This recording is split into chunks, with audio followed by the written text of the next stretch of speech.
Hello again, my name is Dalton and I am going to be presenting on question 2 from our second SPL, which states find an example of an advanced input device other than a keyboard, mouse, and touchpad for information systems, and describe how it can be used for businesses. So the advanced input system that I chose to talk about is the use of biometric input devices. And I mean, the reason I chose this is because it's probably the most technologically advanced input system of my generation. So has the most relevance to me. And biometric inputs are techniques used to identify a person or persons through various characteristics, which include voice patterns, fingerprints, and face recognition. I mean, there's others also, like retina display and palm recognition too, but those are the three main ones. And not to get too into the science behind it, but computers are able to do this by recording someone's specific trait, translating it into a specific code, then comparing the trait on file to any new recording, ending with either an exception or rejection of who the person claims to be.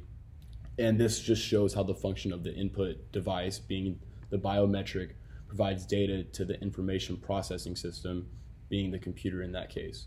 So this is why biometrics would be considered an advanced input system. And as one of the examples I'm going to demonstrate is, if a company were to give out iPhone X's to all their employees with private company information installed onto it, there would be a 1 in 1 million chance that someone else's face would unlock the phone, according to Apple obviously, compared to a 1 in 10,000 chance that someone would guess a 4-digit passcode correctly on that same phone. So biometrics offer an incredibly slim chance of allowing private company information to be leaked or stolen through the access of these metaphoric phones. But other than increased security, biometrics also offer quick and easy access to any device as well.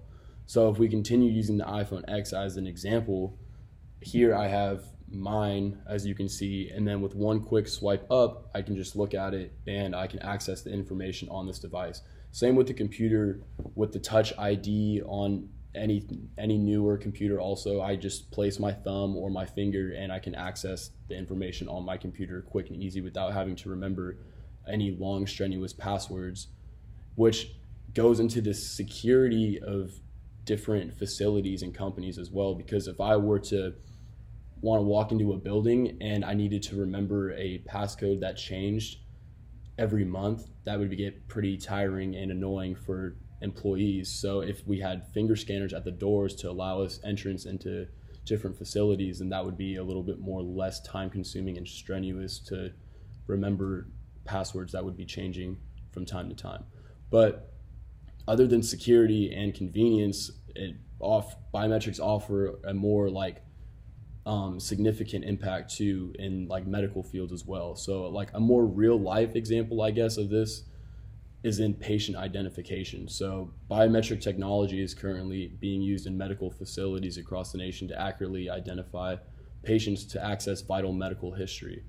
And yeah, I mean, it also ensures security of personal medical information of the patient, but more importantly offers quick identification to help save unconscious patients who can't provide doctors with the correct medical